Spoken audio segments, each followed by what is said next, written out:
Hey guys, it's Crystal City Girl Homestead and time to cook dinner. But I've got a lot of prep to do before I do that. So tonight it's actually a traditional Bologna stew, which comes from Newfoundland. Newfoundland, I don't know if I said it right. But actually Bologna in Newfoundland is considered like a steak. So I thought that was pretty cool. I am going to alter this recipe just a little bit. Like it calls for water and then it just calls for a cube of bouillon or whatever.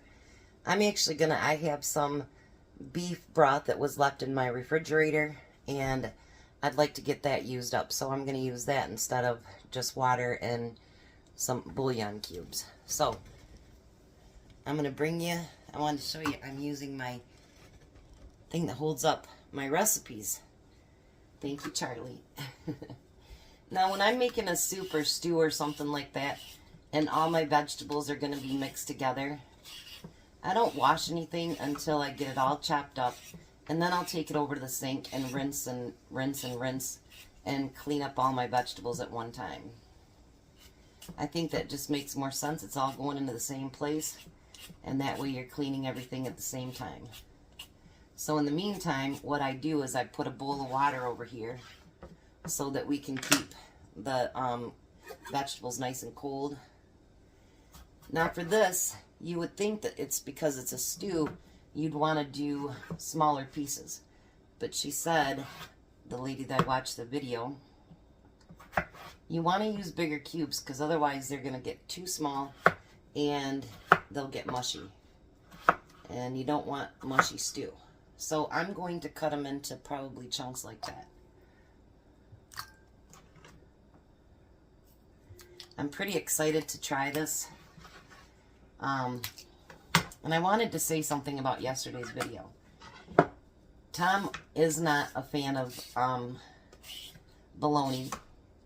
And I wasn't either. And a lot of that came from, as kids, we didn't grow up rich.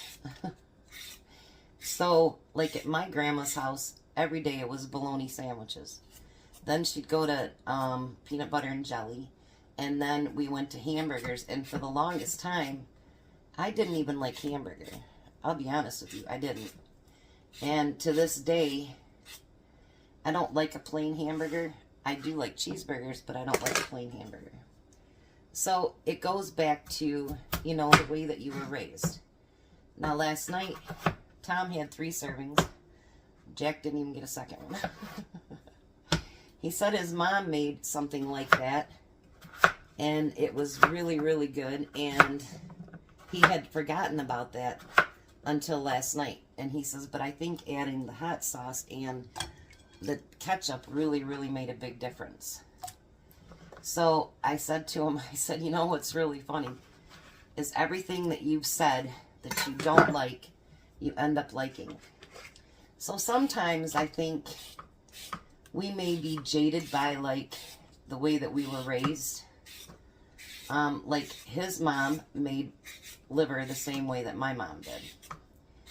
And she fried it in oil and it was dredged in heavy flour and, well, it was dry and gross. I still loved it, but he didn't. And, you know, I tried it a couple of times and he wasn't still a big fan of it. And then all of a sudden he's like, you know, I really like your liver. I think it, you know, we tell ourselves, and he does that a lot, actually. He'll be like, that's gross, I don't like that. And then he'll try it, and he doesn't. Like, he's not the biggest fan of broccoli. Broccoli, asparagus, but him and I both agree on asparagus. I don't like it either. He doesn't like Brussels sprouts that well, but he will eat Brussels sprouts if I do them in butter.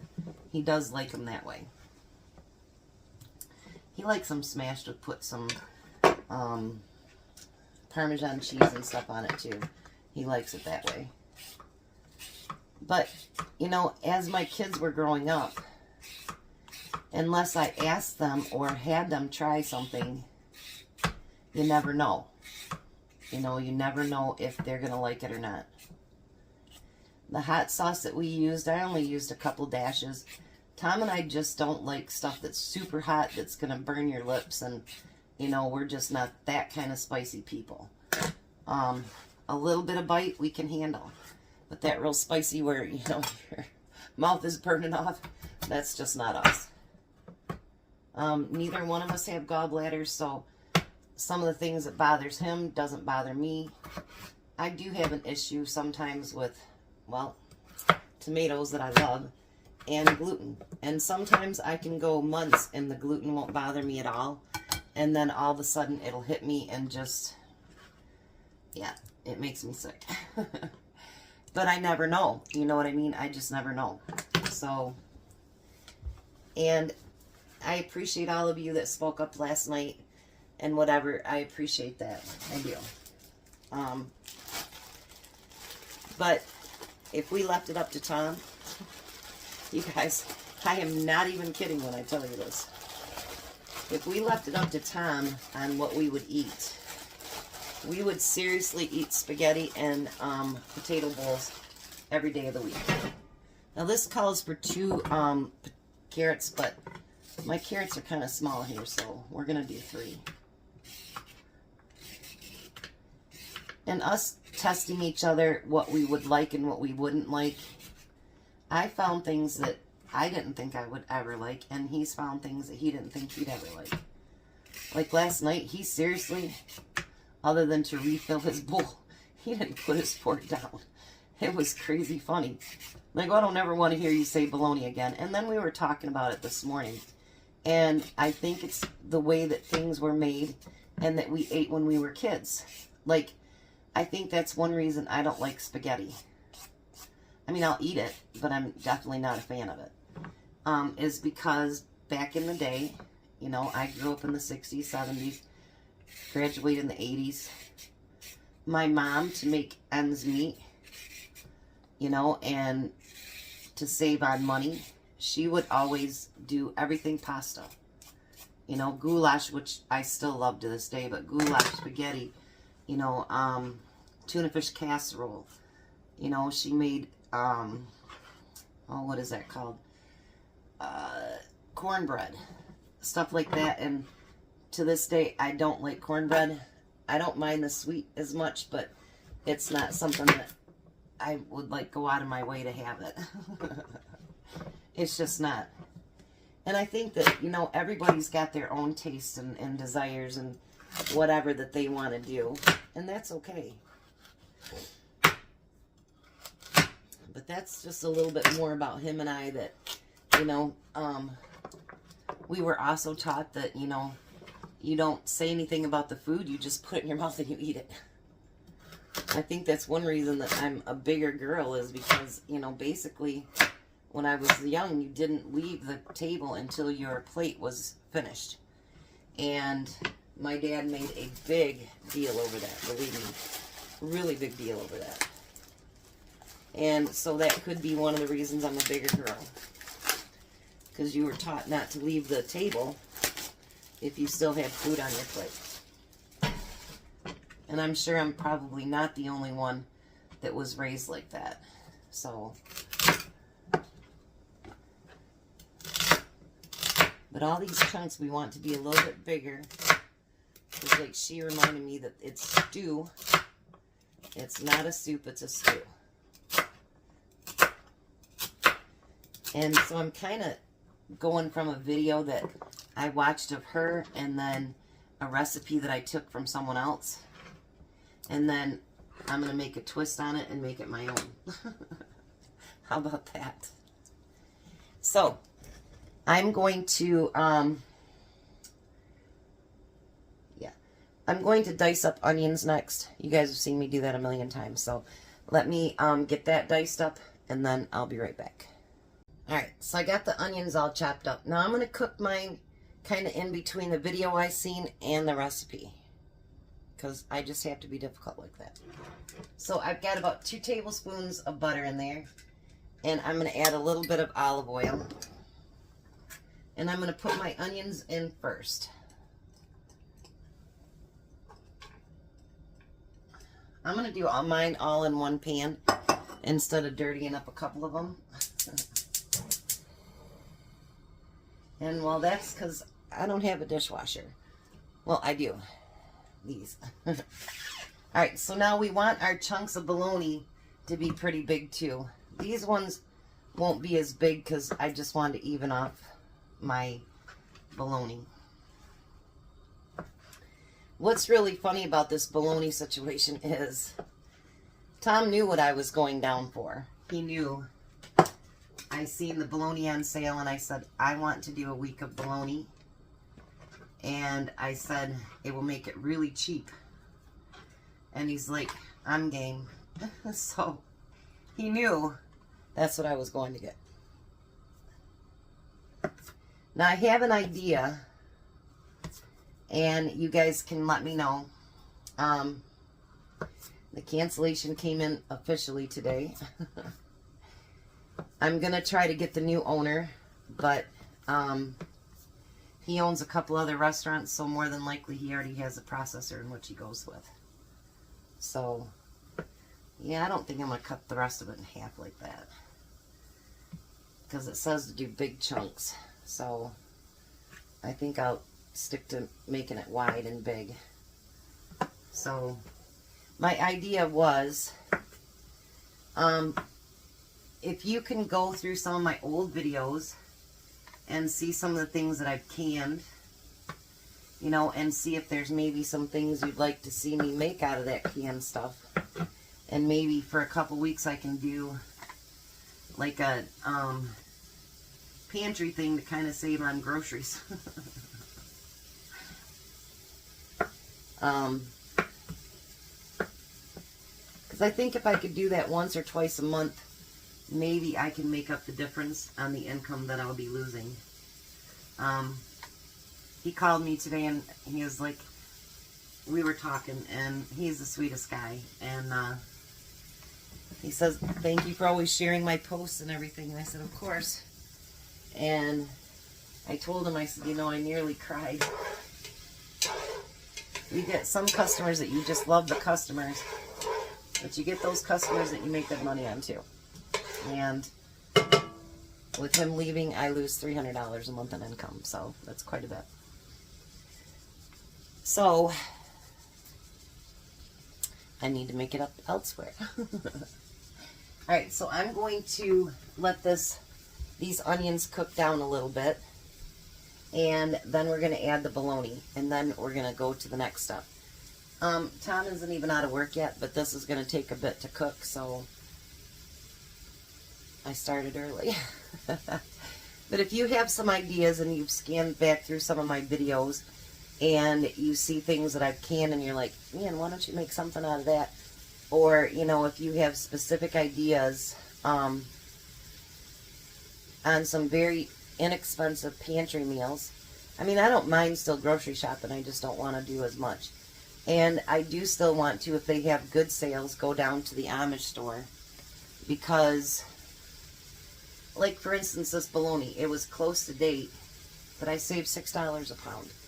And so other than the additional things I'm adding to it, you know, that's $10 for at least 3 meals, plus I've done my pickled bologna. And, you know, that saves quite a bit of money. And that's a good thing, especially with the holidays coming. We can always save a little bit of money.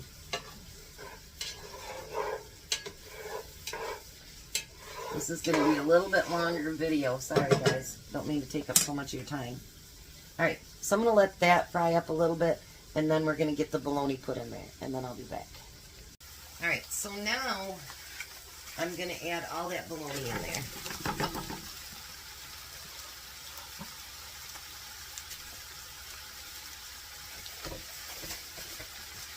I did have some biscuits. I was going to make something else this week, and I ended up doing the bologna week, so I'm going to make up biscuits to go with it too tonight. Now, I know that people like this view better, but if I'm using the oven a lot and whatever, it's hard to do. I record from my phone, and so I know my voice doesn't project as good, and I have just a tripod that isn't that steady. So I don't go this direction too often because I just don't feel safe and I don't want my phone ending up in something. So, but as much as I can do this. But I'm going to let that fry. We want it to get a little bit browned, not burned, but you know, get it cooked so that the flavor of the onion and the bologna can mix together. Alright, so we've got the bologna, and now I'm going to add my spices and stuff to it first. And I'm going to add a couple more tablespoons of butter. And I want 2 tablespoons of garlic powder. Now the other lady did not put any spices in hers at all. That's why I say I'm kind of going between, you know what I mean, both recipes. And both of them used a tablespoon of Worcestershire. And that's about all I had left in that bottle. I guess I need to order more. And we want, this recipe I'm posting, we'll say 2 tablespoons of ketchup. I'm going to add 4.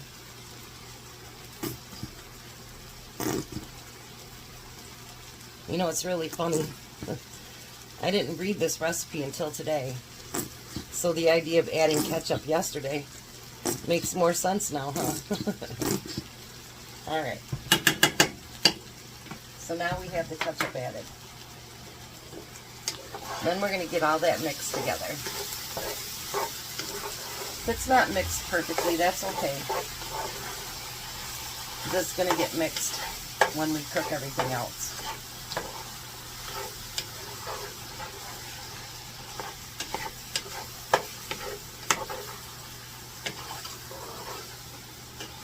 Now the video I watched, she actually fried her vegetables separate. I'm not going to do that. And the other lady said just to boil it. So I'm going to do in between. And I'm going to fry my vegetables. Not fry them, but you know, get them a little bit tender with the meat.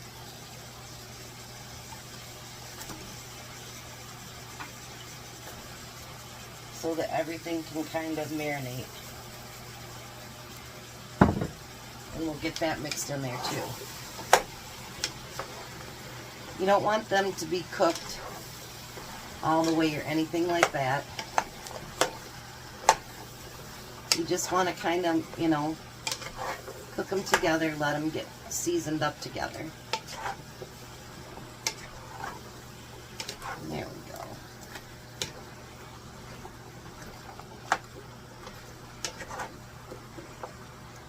How does that look? Alrighty.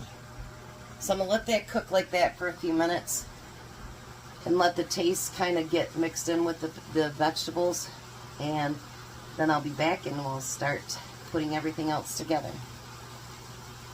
Okay, so now it's been cooking for a few minutes. Looking pretty good. Look at that. Yummy. So now I'm going to take, you want to just cover the vegetables. So I'm going to take the rest of that beef broth that I have. Don't want anything going to waste. And I was thinking about anything that I was possibly going to make with beef broth in it, and I couldn't come up with anything. So now I'm going to take plain water and just get up over top of those vegetables. I know the one girl said 1.5 cups of water. I'm like, I know stew is supposed to be thicker, but that's too thick for me. I want a little bit of soup flavor to it, you know what I mean? So now we're going to turn it down to below medium, and we're going to just let it simmer for about 20 minutes, and then we're going to check it and see how it's coming along. Alright, I cooked it, didn't quite come up to a simmer yet, so I'm going to I turned the heat up just a little, and I'm going to set my timer for 25 minutes. But doesn't that look awesome? Well, hi, Tom. Hello. How are you? Good. Well, there it is. It's bologna stew, and actually it's from Newfoundland, and they consider bologna a bologna steak. Really? Yes, I did That's some. interesting. I did some research on it. So I'm having bologna steak for tonight, huh? Yeah. Awesome. What do you think? Delicious. So I told them the reason you don't like bologna is because we ate too much of it as a kid. Yeah. You don't like any sandwiches. Not as a rule. Sucks to be you for tomorrow, doesn't it? It's all right. I don't mind sandwiches once in a while. As long as it's not too often. Yeah. And did you like last night's dinner? I had 3 helpings. How delicious. Did you get seconds, Jack? No. He didn't even ask Jack, do you want more? He just like... Gulped right down. And I did kind of overcook my biscuits, but they'll be great to dip with. I was talking to Tom and Courtney, and time got away with me. Don't break my teeth eating them, so they're fine. They're still soft. So what do you think, Jack? The food. Food good. What do you think, Tom? I think it's a winner bologna dinner. All right. Nobody can say I'm not full of bologna this time. Yeah, because you are. I'm totally full of bologna. Even when you don't eat it. And we're down to a quarter of the bologna left. So how's that? We'll get 3 meals. Oh, that big? Yes. No kidding. Well, 3 meals out of it at least. And then plus that pickled bologna. I think it's pretty good for $10. not bad at all. Alrighty. We're going to let him eat. You guys have a blessed night. Be a blessing. And goodbye, Tom. Goodbye, Tom. Bye, Jack. Bye. You guys have a pleasant night.